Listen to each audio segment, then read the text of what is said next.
Welcome to Scout's Eye, presented by Sports Info Solutions. Here's your host, Jeff Dean. Hey, welcome to Scout's Eye, presented by Sports Info Solutions. I'm your host, Jeff Dean, and with me today is Coach Karl Dorrell. He has been a head coach for over 30 years in both the college and NFL realms, including the head coach at University of Colorado and UCLA. I just want to say it's a pleasure to have you here today. Jeff, it's a pleasure being on. So, it's an exciting time of the year in the NFL world because the draft's on Thursday. And so there's a lot of moving and shaking right now behind the scenes.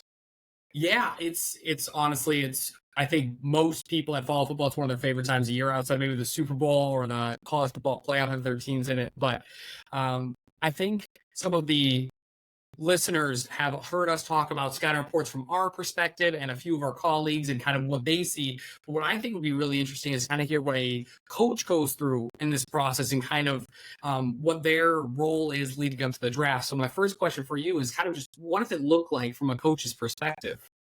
Well, good. I'll give you kind of a timeline of what happens. The season ends in January. If you're in the playoffs, great. Let's say after the playoffs, when you get back into your building, the last part of the season, there's kind of like wrap up exit interviews that the head coach and the assistant coaches has with the current team. So we all do that, kind of like what'd you do great? What do you need to work on for next year? That type of thing.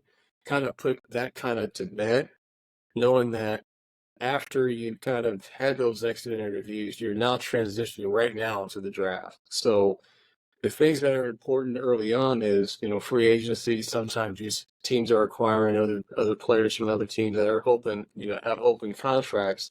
But for myself and most of the assistant coaches, you end up getting a list from our personnel people. And our personnel people, since I was a receiver coach, they always gave me a list of 45 to 50 receivers that were going to be at the combine. And what I always like to do, and I loved it because you transition from coaching and being on the field and playing games and winning games, and then now you're building your roster back for the next year. So I'm actually excited about that next transition of now building your roster or improving your position. That will be better for better representation going into the next succeeding season. So what we usually do, we get that list. I'll start coming through that list right away, meaning that I have about 2 weeks before the combine to kind of get familiar with these players. So I would get each player 1 to 50. I would watch 2 to 3 games on that player, just to create some general notes about some toxins and things that I need to probably discuss with them, when we get to the combine. So I would do that from that list, Jeff, is create kind of a pre-study template for each player. I already have some feel about what they are as players, but I want to talk to them now. So after I made those tapes and I put some good clips and some clips that I had questions about, I would actually show those guys a little bit. Hey, I've seen you play. You guys had a great year. This is what you do well. Tell me in your mind, what do you think you need to work on to get yourself ready to play at the NFL level? So I would have that dialogue at the combine with all these players, trying to get a good feel about what he knows, talks about his offense, what his expectations are getting into the NFL. What does he need to work on? So you're getting some really valuable background information at the combine. So after you do all those interviews, they have their workout, which everybody kind of sees on TV, because usually you see from the NFL Network, they'll show, oh, this guy broke this record or jumped that high or did this or did that. There's always some reports coming out of the combine. But as coaches, we look at every single one of those players and we try to confirm some of the thoughts you had, or maybe there's some positive thoughts that you didn't really think about, and you saw the workout that you didn't think that player was able to do, and he performed it. So coming back out of the combine, you're back in your offices now, and now there's this next period of time of preparation, which means, okay, there's guys that we're interested in talking to, Jeff. Let's say, because I was with the Dolphins, for example, they would send me out to work out 2 or 3 of these guys, or maybe a handful of these guys from the combine, just another personal workout, just to get some more questions answered. And so you would do that, and that's why you see pro days, and they have their pro days after the combine. And then after even that process of pro days, confirming more information and things like that, sometimes the coaches will invite not only you to a pro day at a school, they say, let's bring them in to our facility so that the head coach can meet us, so that the GM can talk to us, so that you can have more meetings and more discussions. So as you see, it's a pretty extensive process of tape watching, fact finding. You're watching workouts, you're performing, your own individual workouts with these players. You bring them in, they ask more questions about them. And all these things, you might feel like, wow, isn't that kind of overkill with what you're doing with the guys that you're interested in bringing on your roster? And you got to think about it this way. An NFL program or NFL organization is about to, if someone's being acquired on their roster, that's an investment that all of these teams make. And they don't want to make mistakes. They're trying to mitigate every circumstance out there from a performance standpoint, from what is done off the field, from what his coaches are saying, and then our projections of what we think of that player. So there's a lot that goes into it. So now that we've got all of this information from scouts and from the coaches and the head coaches now we're all together in these April draft meetings by position. So I've coached receivers. So I would be in my days of being in that meeting with all the scouts and the GM and everybody, sometimes the owners in there too. But each position coach was in there for about 2 days going through every player that they want to talk about that's on that list. So I have to have all that information ready. My expectations and the thoughts that I, have garnered throughout my studies. The GM has his expectations. The offensive coordinator has his expectations. The head coach, so everybody we bring all of this information in these meetings to really just decide on whether that type of player is he a good fit for us or is he not a fit or, vice versa. So all those types of things, a lot of dialogue, a lot of study goes into all of that process. Hopefully I kind of gave you a little bit of an idea what that looks like. Yeah, that was perfect. That's exactly what I was looking for. So you talk about, the other people in the decision-making process have kind of their own opinions of a player and stuff. So what are some things that you are either asking the players or looking for differently than the scouts? Because you're going to be working with these players on a daily basis. Are you asking them more questions about their work ethic or their understanding of a playbook compared to what a scout might see? Or how does that work? I would say that's the latter is what you would say. Because you're trying to find so much information with this player in probably in a month's time, right? In terms of when you finally meet him, when you get a chance to spend some time with him, and the scouts have done all that stuff, and they're ready to work with their time with these players too. But we're all comparing notes. But for what I'm really looking for is how does he learn? In other words, if I'm going to coach Jeff Dean, I'm going to make sure that I'm going to use the best way to teach him so he can learn our system as fast as he can so that he can compete and use his God-given abilities to portray and make this team, go out there and try out and do the things necessary to earn a roster spot. So I'm trying to find out how well you learn, okay, and what is the best type of learning traits that you have. I mean, are you one that likes to see it on the board? Are you one that likes to not only see it and write it down, but I also like to walk it through? In other words, how do you digest information and retain it? Those are the types of things that I'm looking for as a coach, because all of these guys are great players, right? That's why all of these teams are looking at them.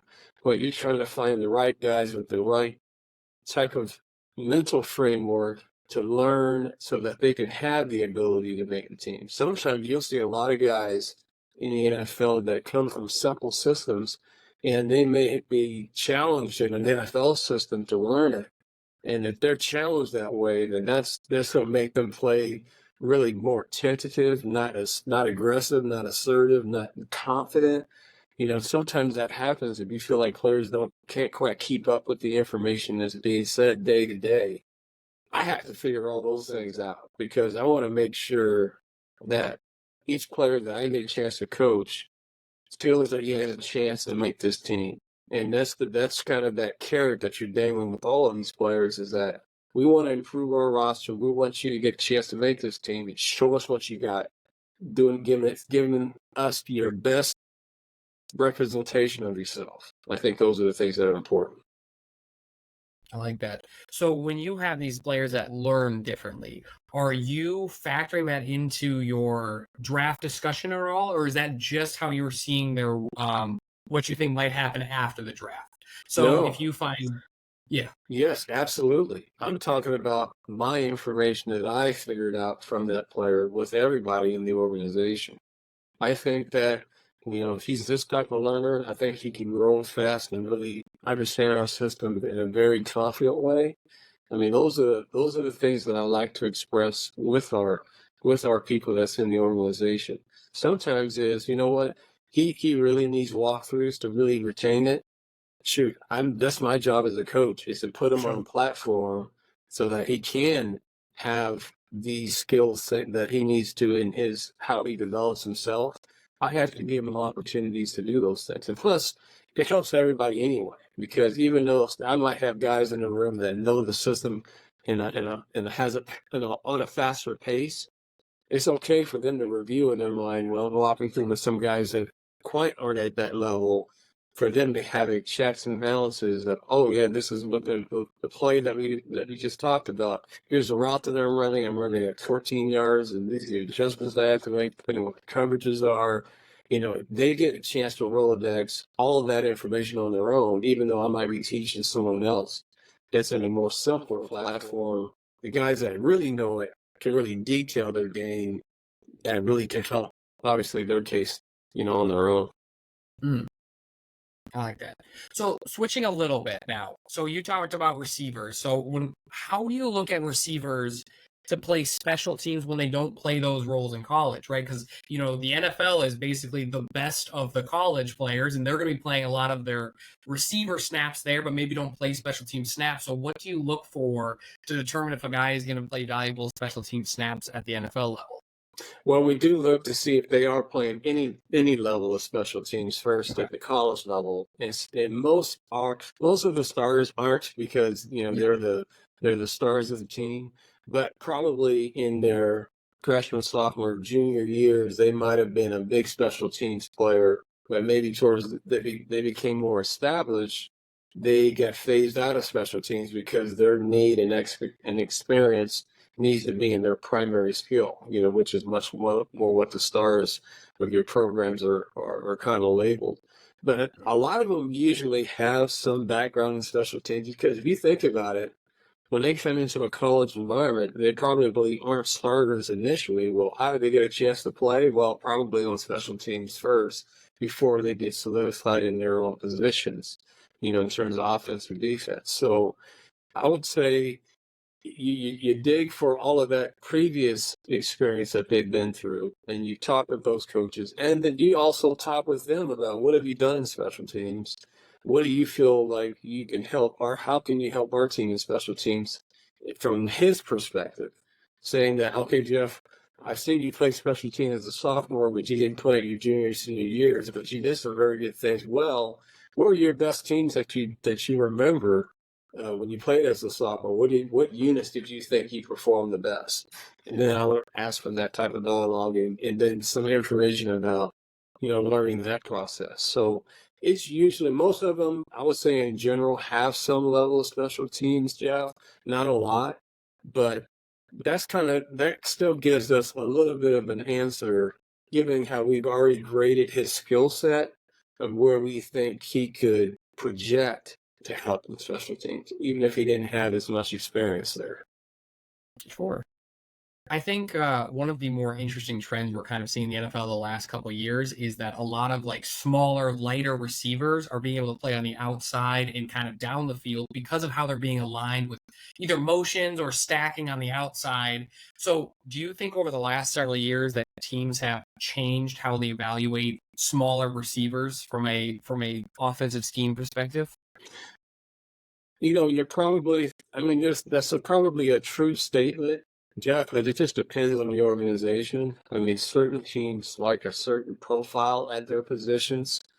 As for me, as a receiver, I liked all sizes. I like guys that were 6'4" versus guys that were 5'9" because all of them have different skill sets that could add to value, with an offense.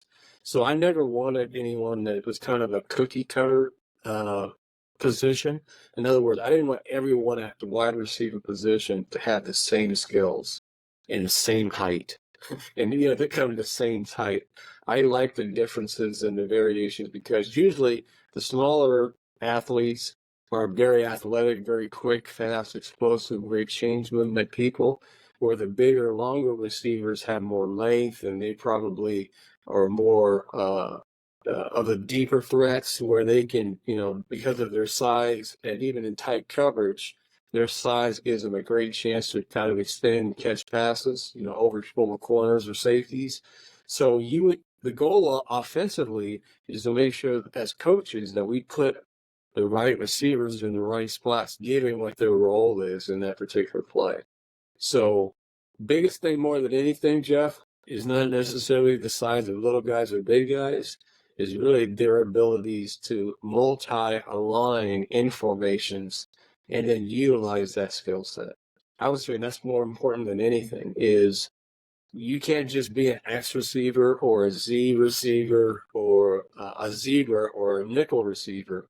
You have to have the ability to play in all of those spots and then just utilize your skills. And that's really the more important thing is to try to have that multi-alignment ability with most of all of your players at that position. Contact. So when players are transitioning from college to the NFL, what do you think are some of the biggest hurdles for them to succeed at the NFL level are?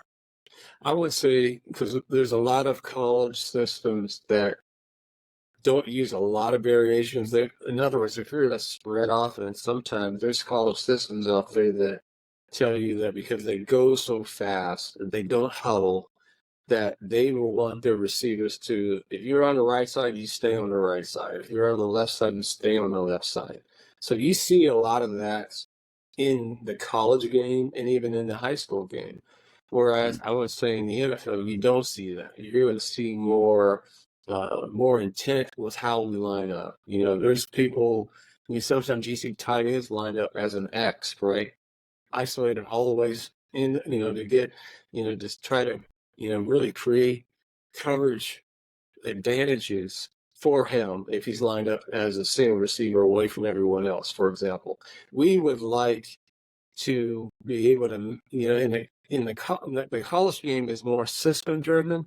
I would say the NFL game is more player driven. In other words, you notice that the best receivers in the league, whether it's a Justin Jefferson or, all these different types of guys that are great players, you notice how they don't just align in one spot. Sometimes you see Justin in the slot, sometimes you see him isolated as a single receiver, sometimes he's working in a bunch look with two other receivers. You see a lot of multi-alignments, and that's really important in the professional game, is to be able to put your players in positions to be productive. So we've talked a lot about the NFL side of it, but you also have extensive experience in college. So as a college coach, what are questions that teams are asking you about these players? Well, the teams are usually asking about, well, how well does he learn? Okay, how long has he been playing the position? Has he had any major injuries? What's his work ethic like? Is he training well, with your strength and conditioning staff? Is he a responsible student? So those are the things that I say, scouts come to your campus, they're really finding a lot of background information about a player. Now, he's studying, watching tape. He'll watch games. Matter of fact, scouts would come early in the season at the start of right at training camps and get ready to start the season. You'll see a lot of scouts looking at players and, in their areas. And then you'll see them months later come back and see how that player is playing a little bit later in the season. So, and then they'll have a similar set of questions. I noticed that you're doing this with Jeff. He's actually made a lot of improvements from where he was at the start of fall camp to where he is now. They can see those differences, those subtle differences of where improvements are made. But I would say most scouts, they come in with a blank slate at first, just to gather information. And then as the more they get to know that particular player, then they'll talk to the head coach about what does he think about his abilities in the NFL. They'll ask the position coach that. They'll ask the coordinator that. So they'll get as much information and different viewpoints from 2 or 3 people around the organization, even your trainer. They're asking, and everybody that surrounds that player, from position coach to head coach to coordinator to the trainers to the strength staff, they'll ask all of that information about that particular player to see if it all has some consistencies about it. If there's inconsistencies, that's when there's, obviously concerns, and you have to do more work, to figure out whether he's worth the time and effort to do that. Yeah. So when you're talking about these inconsistencies, is this where we may see players fall for, unknown draft reasons? Every year we watch a draft and there's some players that are falling down boards. Is that because people inside the organization disagree, or do they agree and are just not sold on what everybody else may be saying? And you know what? And that's 32 opinions from 32 teams, right? Not everybody's going to have the same value on a player in the other. There's some that we may like a guy, but we say we only like him to project to be in the second or third round or fourth round. They may like a guy and think that he's a first round, or they may like a guy and say that even though we like him, we might take a chance on him until maybe later in the fourth round or fifth round. So that's why you get very different opinions about, who, particularly you get to hear most of the stuff you guys are talking about right now before the draft is how the top first 5 picks are going to line up right now. And that's what ESPN is doing. That's what NFL Network's doing. Everybody's making that projection about who's coming first off the board, all the way trying to, those first 10 picks, they're trying to predict those first 10 picks before Thursday actually arrives.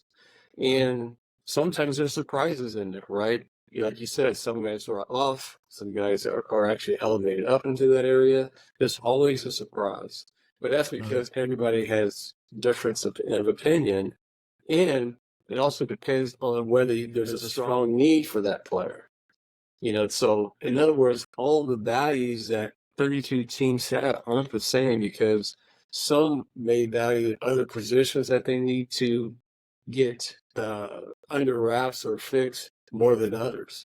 And that's why there's such a variance about whether a guy, and this, let's say a receiver that 10 teams might have rated high, but some will take higher than others. It just depends on what's going on in their own programs. Hope if that makes any sense to you. Yeah. Okay. That was perfect. Yeah, I loved it. So last question for you then, about this upcoming draft. What is the thing you are most looking forward to about this draft? Either a specific prospect or a team, or just the draft in general. What are you most looking forward to in this draft? I think when you're on a team and you're anticipating the draft and you're getting in with Spurs Thursday, the goal in every draft is to make sure each organization gets their needs met. And did they hit the mark on identifying the players where they wanted to pick a player for that need? I think that's how they measure how successful a draft is. In other words, if they projected that Jeff Dean was going to be a third round running back for us, okay, and we needed a running back, but we weren't going to take a running back until the third round, and Jeff's still around. Oh shoot! And he's available to pick what we thought he would be and pick him. That's success. Does that make sense? Yeah. So that's kind of how they project every round. In the first round, there's high priorities, right? High priorities about what you need. That's why it's really important. That's that first pick of the draft. When you get to the second, third, fourth, all the way to the seventh round, you're still filling out your needs of your team, but you're trying to get in with the players that you identified them to fill that need in that particular round. So that's what the strategy of the draft is for all of these teams. Nice. Yeah, I think a lot of teams walk away from the draft feeling one of two ways. They either feel really great about their draft haul, or they're already looking to see how they could improve their team with those priority free agents right after the draft. But it's a constant improvement. There's not ever one moment I'm sure that anybody's ever completely satisfied with their draft class, just because they know it takes 53 players on a roster to really build a championship team. Absolutely. And Yeah. and even though, every round is as important as the other. And Mhm. the greatest example is, you got Brock Purdy, who was the last pick of the draft a few years ago, and no one kind of had an expectation being the last pick would be the type of player that he is now. So Mhm. sometimes you do hit that gem of a great pick late in the draft that ends up being a really instrumental piece to your team, and it's a great windfall when that does happen. But so that's kind of what we're all shooting for. We're all thinking that whether you're an undrafted free agent to a low draft pick to a first round pick, all of those scenarios, everyone is hoping that this player has a chance to impact their team and make them better than the previous year and then make a run at a Mhm. championship. Mhm. Yeah, certainly can't wait. I'm sure there's a lot of people are in the same boat. But I want to thank you for taking the time to do this. I know it's, again, a busy time, and I think that I learned a lot personally, and I think a lot of our listeners will as well. Well, great. Well, Jeff, it was a pleasure being on. And, I've been around this game for about 35 years. I love it. Mhm. I love it as if I was in the first year of this game. And it's been a fun profession to be in. And that's why everybody's excited about football, because it's a great American pastime too. So it's just a great sport to be in, and everybody loves the game, and I'm just very fortunate to be able to coach it. Yeah, I can definitely say the same. So for Coach Dorrell, myself, Jeff Dean, I want to thank you for listening. This has been Scout's Eye presented by Sports Info Solutions.